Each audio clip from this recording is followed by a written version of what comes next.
welcome to Scorched Earth and a general reading for the sign of Pisces, Sun, Moon or Ascendant, for the month of October 2023. I hope you are well. I'm using the Tarot of the Abyss for you today. Just before we begin, if the reading resonates with you and you'd like to go a little bit deeper, there will be an extended that you can access at the end. That is link number 1 in the description box. The second link is to my private community, the Order of the Phoenix. You can get access to all of the extended content for no extra cost, so you can watch for your moon or your ascendant or whatever placement you like. Plus hang out with a group of really extraordinary people. So if that's something that might be of interest to you, you know what to do with that information. So Pisces, let's have a look and see what's going on with you. Seems like a while since we've spoken. So what's going on with Pisces? Have 3 cards for Pisces, please. Right, well, there you are, straight out with the High Priestess. Obviously, card of Pisces in the Major Arcana. That's a good sign. It's a good start.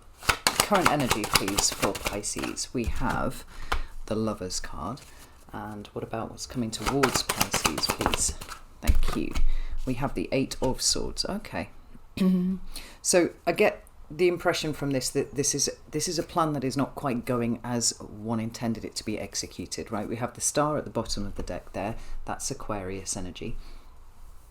And we have Gemini here with the Lovers card. So we've got you showing up very authentically here, being open, being a conduit, being intuitive, and all of those things that Pisces is.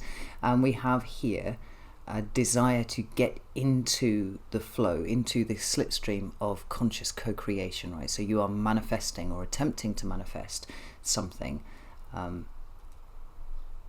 that you want to bring towards you, right? That's what manifestation is. But we see October, well, quite simply with things not going quite to plan the way that you wanted it to. Now, I actually welcome the presence of the 8 of Swords whenever I see it, because far from being in an intractable situation that we can't do anything about, the 8 of Swords tells us something that there is absolutely something that we can do about what we are trying to move towards, right? And the Star would represent your highest goals, hopes, dreams, aspirations. It could represent healing and all that kind of thing as well. But generally speaking, it's a very forward-focused energy. And when we've got this energy of manifestation here, and in you being right at the root of it, right, really in touch with who you are, and then all of a sudden, from nowhere, 8 of Swords. But like I said, it actually puts the ball back in your court, because this means that there's something here that you haven't seen, or you won't allow yourself to see, or perhaps at this point won't even allow yourself to consider, that holds the key to get you from here to here. And that's a lot of Major Arcana energy. I think there's only one sign, I think, that's had all Major Arcana. Who was that? Virgo? I think it was Virgo. Interestingly, or opposite sign on the zodiac.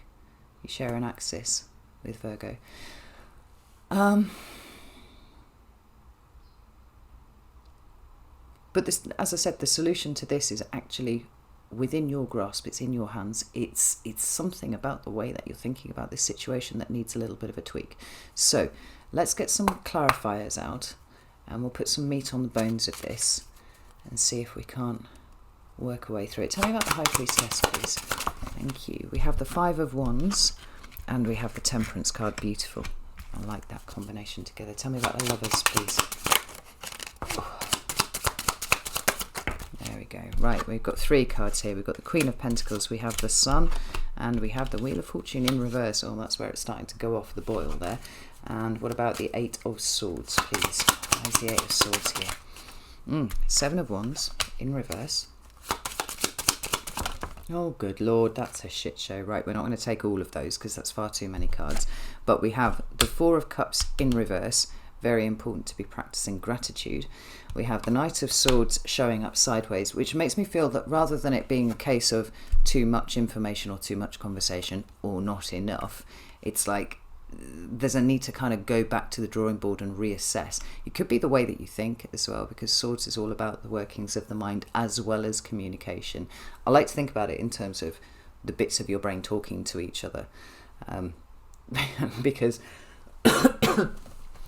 I honestly think rather than one cohesive personality or character that is sitting at the bottom of every person in the world, I think that there's a myriad of different personalities. There's a myriad of different different aims, different motivations, and they all pull us in lots of different directions. And part of why we're here, I think, is to learn to create a cohesive sense of who we are, taking all of those things into account. So one part of the brain talking to another is very important as far as I'm concerned. We also have the Fool in reverse. So there's that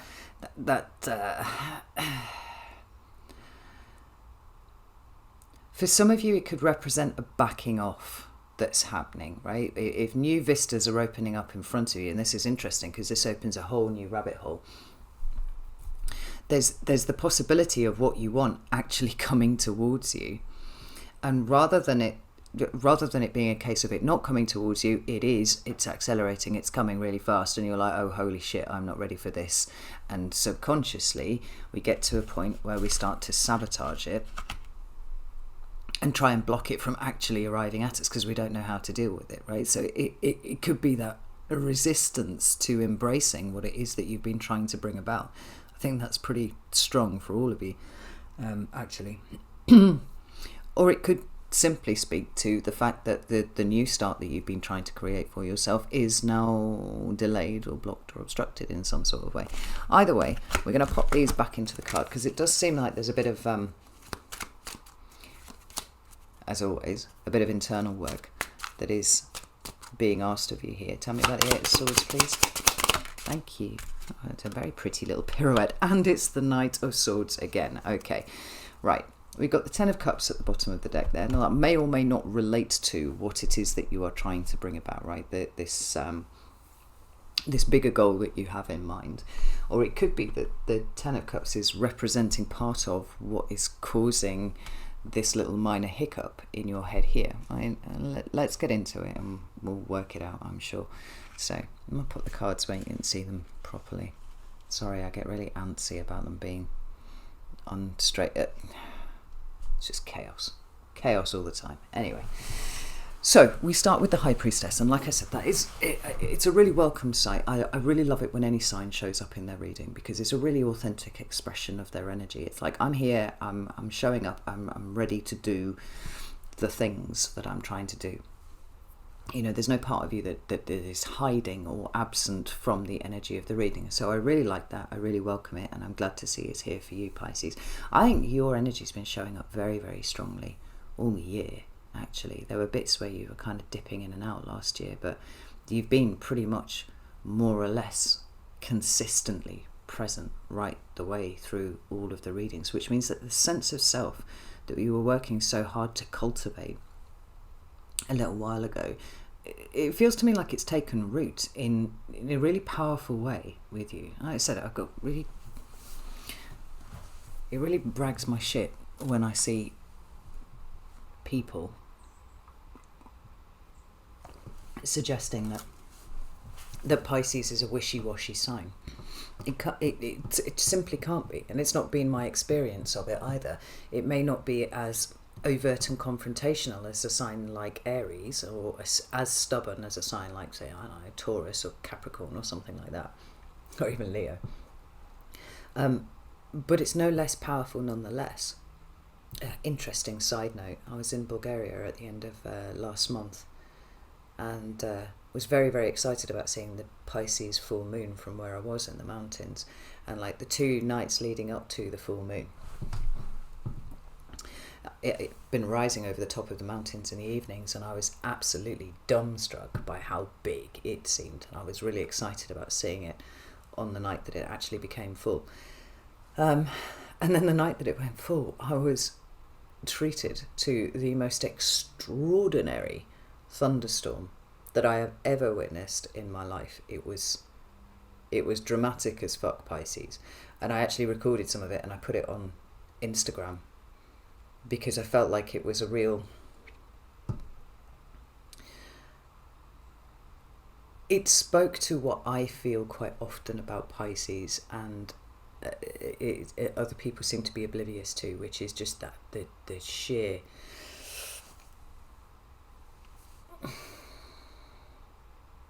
power.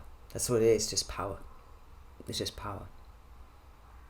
And it's not up in your face and it's not slapping you around, but it's there. And my God, do you know that it's there when it really engages, you know? Yeah, anyway, if you're interested, go and have a look on my Instagram, because I thought it was cool as fuck, personally.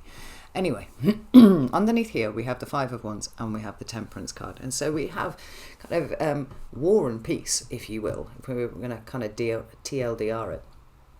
The Five of Wands talks about conflict, and it's sometimes us being in conflict with other people, and that's possible. But more often, because of the way that I read the cards, I see this as an internal conflict, one that sees us being pulled one way and then another, and we want to react like this, but actually maybe this is the best thing to do. I mean, sometimes it can speak to just being stuck in the knot in the middle of the struggle. You know, it's like, where's the way out? I'm not entirely sure what the way out is on this. And the Temperance card is a far more peaceful presentation of energy. It's like, oh, I've worked it out. I'm, you know, filling my own cup first, and all those things that we tarot readers say about this card. But I'm actually drawn more to this crown in the background and the mountains there. Because the implication of this is that you have conquered adversity somewhere. But as there's been this long path leading from the mountains, like, this has happened a while ago.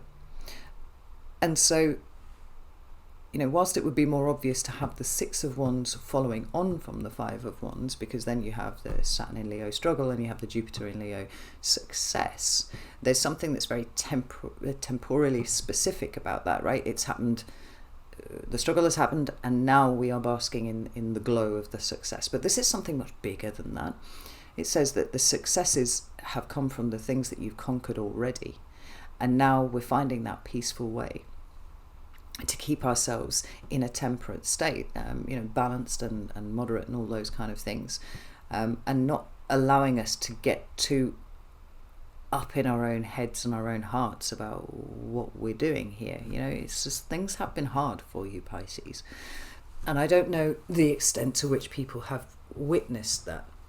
Possibly not. This might have been a very solitary journey for you, because the Six of Wands does talk about conspicuous public success. You know, you've got a chap on a horseback riding back from battle or whatever it is, and all the people in the town have come out to cheer him. Yeah, thank you for saving us, white knight, hero, all that kind of thing. This has happened here in the past. And you find yourself here, peaceful, solitary, balanced, having walked the long path from here. And I don't think it's been witnessed, Pisces. I don't think that's a problem. I'm not sure how comfortable you would be with people cheering you and whatnot. My Pisces daughter would absolutely just keel over and die if anybody did that to her at all. I don't know to what extent she is representative of all Pisces, but there would be something uncomfortable about that for her. This would be much more like we would expect. So, having mastered things that have been very, very difficult, not witnessed by others, but you've done it all by yourself, we now come to this place where you are in a far more healed state than you have ever been before. And the Temperance card can talk to divine orchestration. It can speak to divine timing. You know, maybe there's a sort of underlying wisdom in the way that things have worked out that you are now starting to perceive. Like, at the time it was going on, you'd be like, I just wish this would just stop. Like, but a little way down the road now, you're like, actually, this is cool, and I can see why it had to work the way that it did, and I'm all right with that. I'm balanced. This is all good. I mean, it's a Sagittarius card as well, so there's a possibility for some of you that there's been a Sagittarius involved in that somewhere.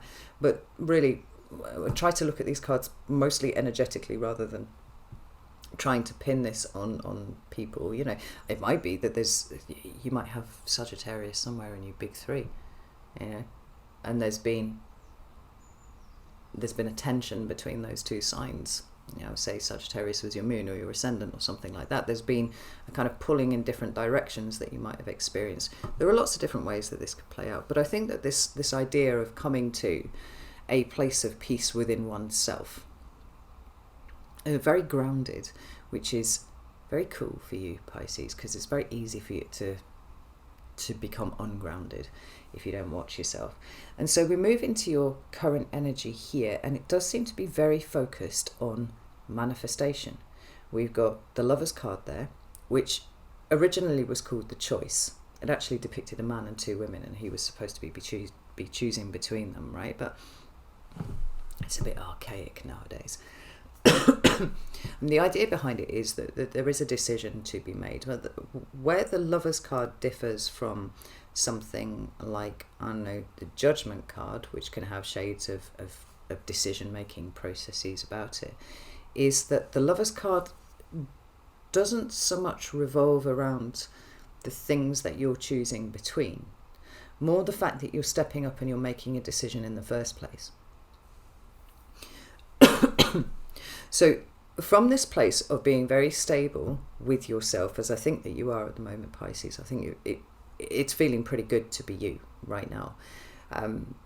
There's a question of what it is that you want to achieve in the future. And maybe the Ten of Cups is part of that, right? Maybe you want a family, maybe you want a part of a community that that speaks to your soul, right? Something that you can be involved in a healthy way, rather than the way that it's expressed itself in the past. I think that's possible too. We've got you kind of, like I said, wanting to get into this slipstream of conscious co-creation, right? I've sorted myself out. I've conquered the adversity. I'm now in this place of peace, and I'm thinking about what I want to achieve in the future. And there are decisions to be made from that. I love the fact that the Lovers card is showing up, because it actually does say that there are things that you are dealing with in the here and now that are specifically concerned with where you go in the future. And you're rising to meet that, which is a really important thing. It's not like you're hiding away anywhere. It's like you're owning who you are. You're not making apologies for it anymore. You're not, and you're not running away from implied pressure from other people. Like demand avoidance is something that I've noticed in Pisces is really quite strong. I mean, it's strong in a lot of signs, but Pisces doesn't want to be contained by the expectations and demands of other people. Pisces wants to be able to swim, move around, do whatever they want to do. Like ultimately, you're a double-bodied sign, right? You're a mutable sign. That movement is important. That internal balance is specifically very important for you as a double-bodied sign, right? So we've got the Queen of Pentacles and we've got the Sun here, and I kind of want to pull this card away because I feel like the three of these want to sit in this little trifecta of energies here. We've got you investing in yourself, we've got you investing in your future, we've got you investing in all of the things that you want to bring towards yourself, and all of the things that in the present moment you recognize as being important parts of the dynamic of how you start to manifest these things. The Sun card has you focusing much more on the things that bring you joy, rather than having to focus on unpicking the things that have been making you miserable, right? And that's all beautiful. All of this is absolutely stunning. But then we have the Wheel of Fortune coming out in reverse. Now, the received wisdom of this card is that the Wheel of Fortune is always turning, and sometimes you're on the upward trajectory and sometimes you're coming down. And there's a certain level of stoicism about whatever position you're currently occupying on the wheel that is sort of implied in that. And it speaks to fortune. Fortune's improving. That's the thing that we like. Or fortune's seeming like they're falling off a cliff. The only thing that remains constant in this world is that everything changes, and I think the Wheel of Fortune is an expression of that. But to me personally, the Wheel of Fortune has additional meanings, and you can see it here in the 4 fixed signs that are depicted in the corners of the card, right? So we have Taurus here, Leo, we have Scorpio up there, and we have Aquarius. And some of you may recognise the fact that this Wheel of Fortune structurally looks quite similar to the World card. Now, the World card is the end of a cycle. Right? It's celebratory. It's a graduation from one cycle into the next. And it too has the 4 fixed signs on the corners. And I was staring at these 2 cards one day and I was trying to work out what it was that differentiated them specifically. I mean, what was the symbolism on the card that had them meaning different things when it was so clear that there was something that was supposed to join them together. And I finally realised what it was that I hadn't noticed about this card before. And that is all 4 of those fixed signs there. I don't know if it's going to sharpen any more than that, sorry. Have books. They're studying. They're paying attention to things. And from there, it was like, well, there's a lesson being learned here. And so the Wheel of Fortune came to me to represent somewhat of a midpoint in a cycle, where there is something that is really important to learn before you can move on to the next bit of the cycle. And to be honest, I'm referring to it as a midpoint, but it could be that it is the thing that is stopping you from just dropping straight into the world as an energy. Excuse me. But the point is that there's something that needs to be learned. And quite often when the Wheel of Fortune shows up, this was where it went off on a whole tangent on my head, because I was like, why does it represent fortunes improving? But surely it must as equally represent fortune dying away and not having access to that anymore. And it's like, it's in the books, it's in the studying, it's in the moment right here where there is something that you need to see that currently you don't. There's some aspect of self that isn't as present as it could be, and we have to draw it up to the surface.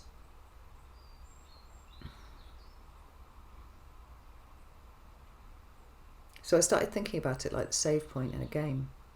You know, you start a game and you grind the first few levels like 15 times until you get good enough to be able to hop past it, and you hit that first save point. No matter what happens in the game, you won't go straight back to the beginning. You'll come back to this point here because you learned something really important here and you demonstrated something here that allows you to progress, to ascend, to move on, whatever, right? Now, the reason that this is important is because it's shown up in the reverse for you. And rather than your fortunes falling off a cliff, I feel like it's some sort of stasis that you've hit, right? So we've got the Eight of Swords there. There is a plateau. Things are not moving on the way that you anticipated. They are not moving on the way that you planned. And that means that there's something blocking the energy. It doesn't mean that you're doing anything wrong. It just means that at this point, you're hitting a save point. So there's something here for you to learn. There's something here for you to take on board. And currently, with that Wheel of Fortune in reverse, I feel like that is... you're not aware of what that is yet. The good news is that I feel like in October, this is where things start to work themselves out, where you start to see what you didn't see. Like I said right at the beginning, the Eight of Swords is... it's one of the cards I actually am most pleased to see in my own readings that I do for myself. Whenever I'm feeling stuck or trapped, which is what the Eight of Swords often talks about, you know, in a situation that feels like you're at a deadlock and it doesn't matter which way you turn, all the doors are closing in you. When the Eight of Swords appears, it's like, nah, that's an illusion. That's actually a bit of a trick. It's the way that you specifically are thinking about this situation that is preventing you from seeing the exits. And they're everywhere, you know, they're all around you. What is required here is a complete change of perspective. Now that might involve, like I said before, you considering things that you have already considered and then disregarded.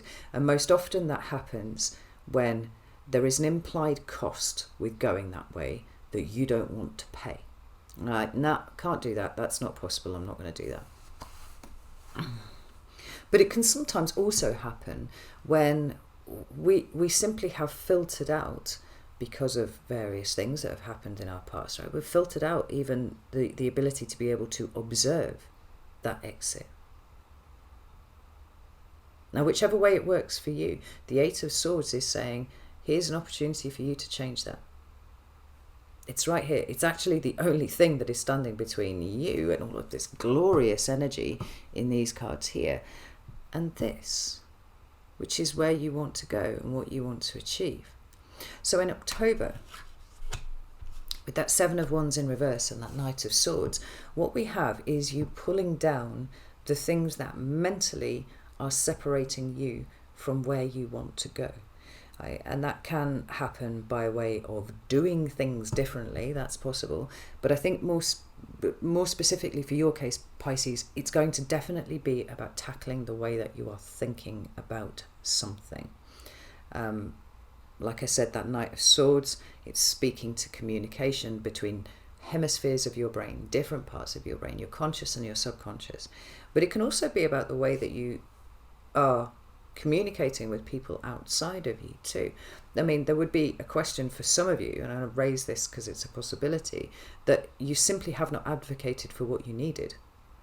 And in being afraid, because I think that's probably where it's come from, in being afraid to advocate for what you need, it feels like it's passing by. The issue is not that you don't have what you need, it's in the space between you and the thing that you need, and what would rectify that would be advocacy for what it is that you need. It's like, speak up, Pisces. You need something, you have to say something. And like I said, it's not the saying something that is the problem, it's the you recognizing that you saying something would be the thing that would make the difference in this situation, right? That's just one example of how this could work, but it could be running deeper than that, because we all work to, conditioned patterns in our head, like ways of thinking about things, and some of those are kind of protective. Well, almost all of them are in some way protective. They're coping mechanisms, protective strategies that our subconscious has put in place at some point, because that seemed to be the way that the world worked, and that would be the way that protected us and allowed us to move forwards. I think there's something here that you've grown out of, and it's a part of your mindset that you've completely grown out of, but you have not seen it yet, because I think you're probably, for some of you, not aware that it's been chuntering away in the background. I actually want to pull another card for this Seven of Wands, because I mean the meaning of the Seven of Wands is quite clear, right? We have to drop the filters, we have to drop the defenses, we have to drop these protective mechanisms that have kicked in. But with the Eight of Swords, the issue in this respect is that we don't know what they are. Like, we literally cannot see a way out of a situation. The lovely thing about the Eight of Swords is that the woman is never actually bound that tightly. She perceives herself to be in a state of peril. But if she just wiggled her arms, she'd be able to get them free. She'd be able to take the blindfold off.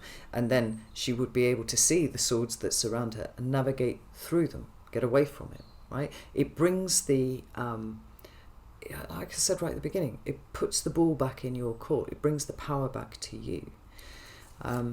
It might involve you having to challenge certain things that you consider to be static, immovable aspects of your reality.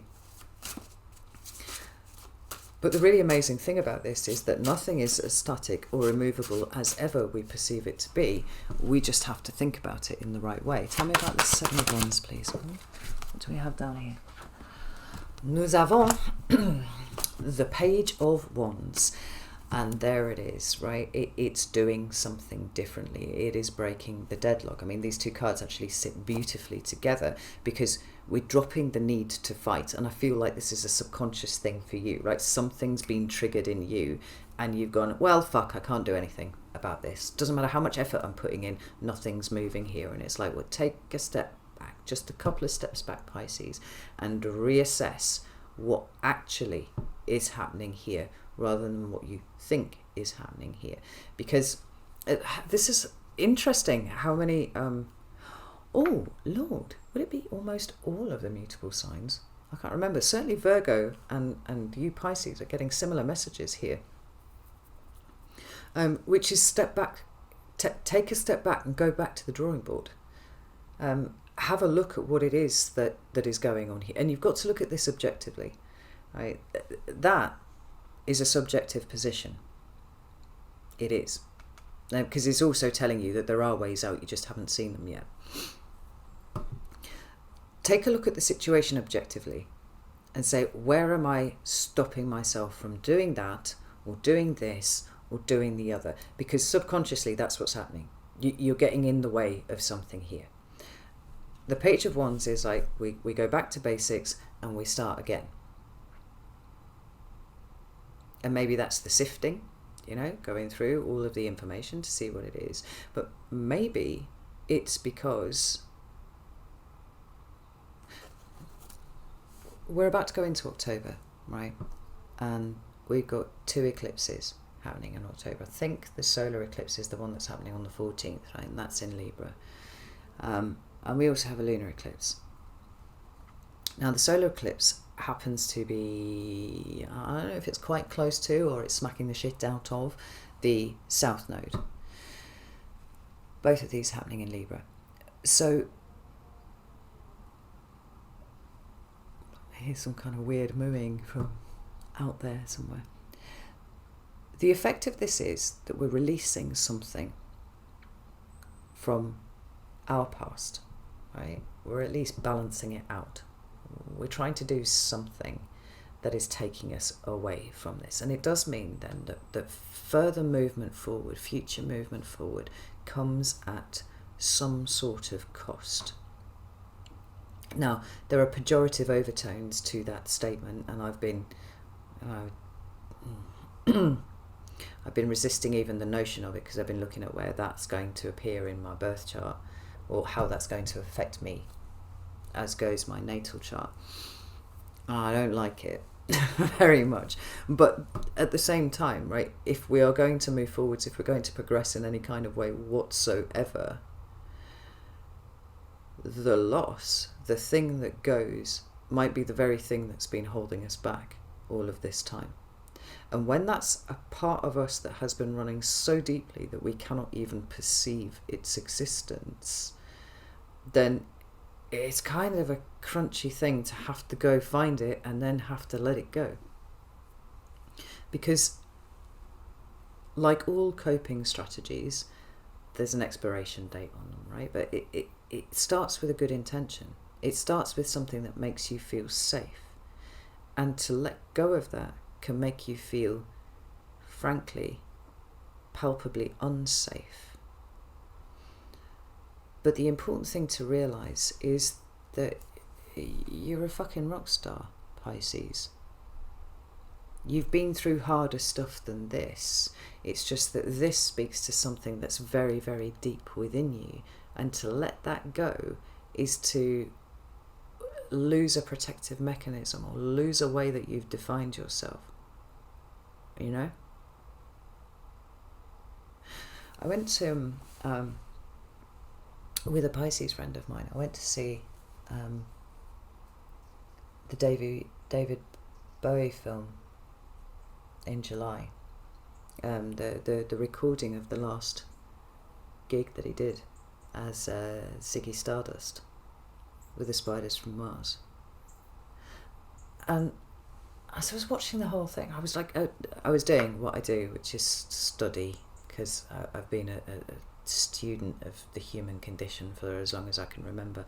I think it's an autistic coping mechanism, actually. And I found myself studying him furiously and trying to work out exactly how someone who was so painfully shy could be what he was on stage.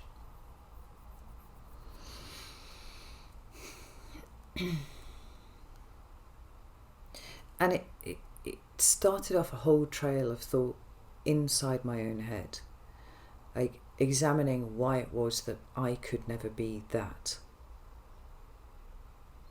Because obviously we have predispositions and we have things that we're good at and all that kind of thing. But when it comes down to it, it was just the confidence. And confidence is something that can be learned, I think. It is something that can be adopted. More interesting is the reason why the confidence doesn't exist in the first place. What are the things that have prevented that confidence from blossoming? And I think what you've got here is an unexpected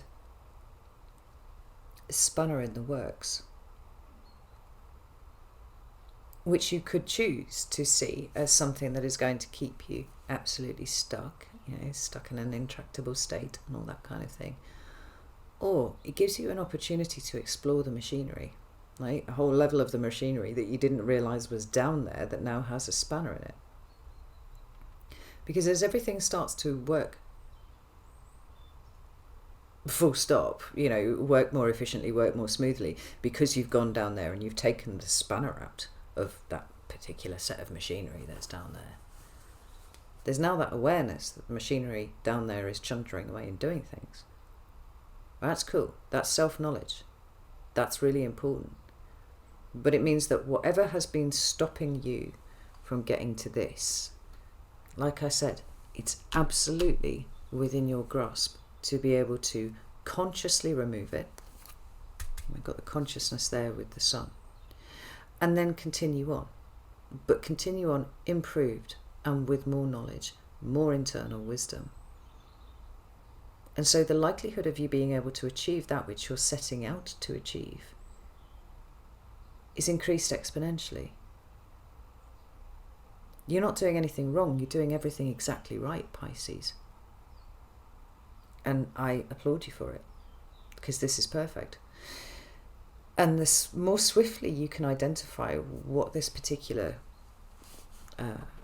spanner in your works is, then the more swiftly you can remove it and carry on. I think this is great. Right, I've been chuntering on far longer than I meant to. I'm going to go over to the extended now, so you can either join me at Vimeo if you would like to, or you can join me at Circle if you would like to. If neither of those are particularly appealing to you, no shade, that's fine, you do what you like. It's not that the problem is you, Pisces, it's that there's an opportunity here for an upgrade, I think, in your experience of being you and being Pisces, if you're willing to go looking for what it is that's blocking it at the moment.